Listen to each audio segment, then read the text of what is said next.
courage," he said, and pointed toward the land. "This mounting wave will roll us shoreward soon." In the afternoon they came unto a land in which it seemed always afternoon. All round the coast the languid air did swoon, breathing like one that hath a weary dream.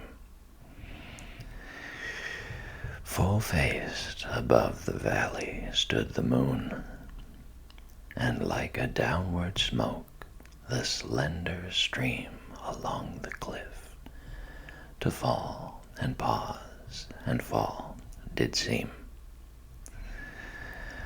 A land of streams, some like a downward smoke, slow-dropping veils of thinnest lawn did go, and some through wavering lights and shadows broke, rolling a slumberous sheet of foam below. They saw the gleaming river seaward flow from the inner land. Far off, 3 mountain tops, 3 silent pinnacles of aged snow, stood sunset flushed, and dewed with showery drops, up clomb the shadowy pine above the woven copse. The charmed sunset lingered low adown in the red west. Through mountain clefts the dale was seen far inland, and the yellowy down bordered with palm, and many a winding vale and meadow set with slender galingale. A land where all things always seemed the same, and round about the keel with faces pale, dark faces pale against that rosy flame, the mild-eyed, melancholy Lotos-Eaters came. Branches they bore of that enchanted stem, laden with flower and fruit, whereof they gave to each. But whoso did receive of them and taste, to him the gushing of the wave far, far away did seem to mourn and rave on alien shores. And if his fellow spake, his voice was thin, as voices from the grave, and deep asleep he seemed, yet all awake, and music in his ears his beating heart did make.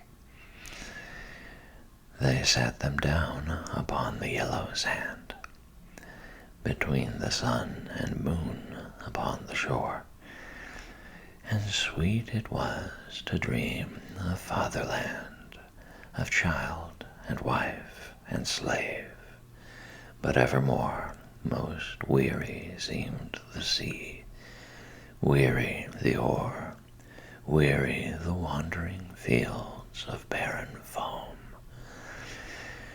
Then someone said, "We will return no more."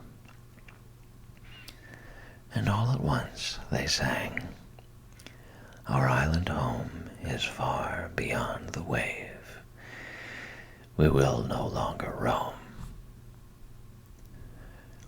There is sweet music here that softer falls than petals from blown roses on the grass, or night dews on still waters between walls of shadowy granite in a gleaming pass, music that gentlier on the spirit lies than tired eyelids upon tired eyes, music that brings sweet sleep down from the blissful skies. Here are cool mosses deep, and through the moss the ivies creep, and in the stream the long-leaved flowers weep, and from the craggy ledge the poppy hangs in sleep. Why are we weighed upon with heaviness, and utterly consumed with sharp distress, while all things else have rest from weariness? All things have rest. Why should we toil alone? We only toil who are the first of things, and make perpetual moan, still from one sorrow to another thrown, nor ever fold our wings, and cease from wanderings, nor steep our brows in slumber's holy balm, nor hearken what the inner spirit sings. There is no joy but calm. Why should we only toil, the roof and crown of things? Lo, in the middle of the wood, the folded leaf is wooed from out the bud, with winds upon the branch, and there grows green and broad, and takes no care, sun-steeped at noon, and in the moon nightly dew-fed, and turning yellow falls and floats adown the air. Lo, sweetened with the summer light, the full-juiced apple, waxing over-mellow, drops in a silent autumn night, all its allotted length of days. The flower ripens in its place, ripens and fades and falls, and hath no toil, fast rooted in the fruitful soil. Hateful is the dark blue sky, vaulted o'er the dark blue sea. Death is the end of life. Ah, why should life all labor be? Let us alone. Time driveth onward fast, and in a little while our lips are dumb. Let us alone. What is it that will last? All things are taken from us and become portions and parcels of the dreadful past. Let us alone. What pleasure can we have to war with evil? Is there any peace in ever climbing up the climbing wave? All things have rest and ripen toward the grave in silence.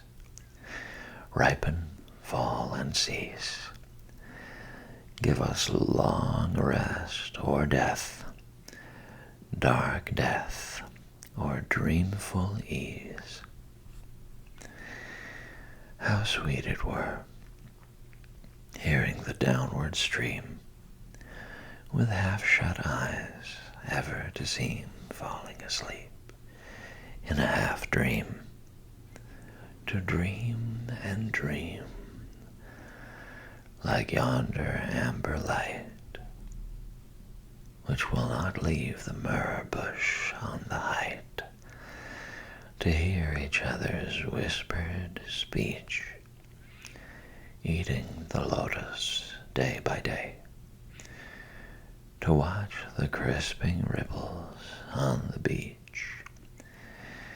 and tender curving lines of creamy spray, to lend our hearts and spirits wholly to the influence of mild-minded melancholy, to muse and brood and live again in memory with those old faces of our infancy, heaped over with a mound of grass, 2 handfuls of white dust, shut in an urn of brass. Dear is the memory of our wedded lives, and dear the last embraces of our wives, and their warm tears. But all hath suffered change, for surely now our household hearths are cold. Our sons inherit us, our looks are strange, and we should come like ghosts to trouble joy. Or else the island princes, overbold, have eat our substance, and the minstrel sings before them of the 10 years' war in Troy, and our great deeds as half-forgotten things. Is there confusion in the little isle? Let what is broken so remain. The gods are hard to reconcile. 'Tis hard to settle order once again.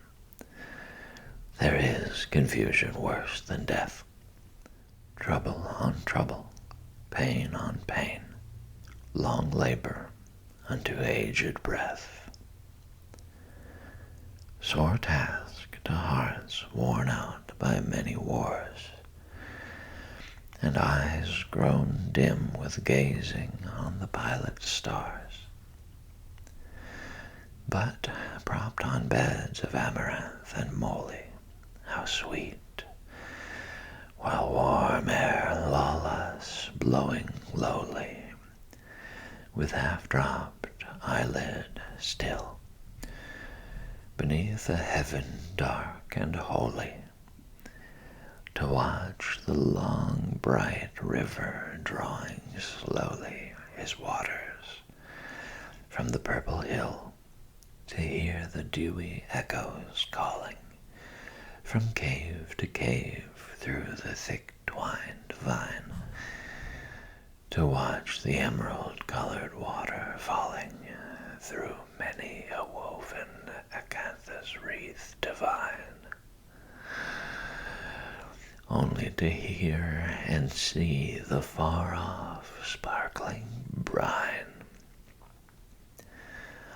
only to hear where sweet stretched out beneath the pine.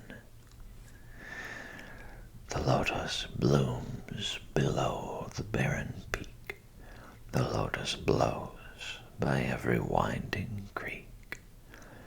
All day the wind breathes low with mellower tone, through every hollow cave and alley lone. Round and round the spicy downs, the yellow lotus dust is blown. We have had enough of action and of motion. We rolled to starboard, rolled to larboard, when the surge was seething free, where the wallowing monster spouted his foam fountains in the sea. Let us swear an oath, and keep it with an equal mind, in the hollow lotus land to live and lie reclined on the hills like gods together, careless of mankind, for they lie beside their nectar, and the bolts are hurled far below them in the valleys, and the clouds are lightly curled round their golden houses, girdled with the gleaming world, where they smile in secret, looking over wasted lands, blight and famine, plague and earthquake, roaring deeps and fiery sands, clanging fights and flaming towns and sinking ships and praying hands. But they smile. They find a music centered on a doleful song steaming up, a lamentation and an ancient tale of wrong, like a tale of little meaning, though the words are strong, chanted from an ill-used race of men that cleave the soil, sow the seed, and reap the harvest with enduring toil, storing yearly little dews of wheat and wine and oil, till they perish. And they suffer. Some, 'tis whispered, down in hell suffer endless anguish. Others in Elysian valleys dwell, resting weary limbs at last on beds of asphodel. Surely, surely, slumber is more sweet than toil, the shore than labor in the deep mid-ocean, wind and wave and oar. Oh, rest ye, brother mariner.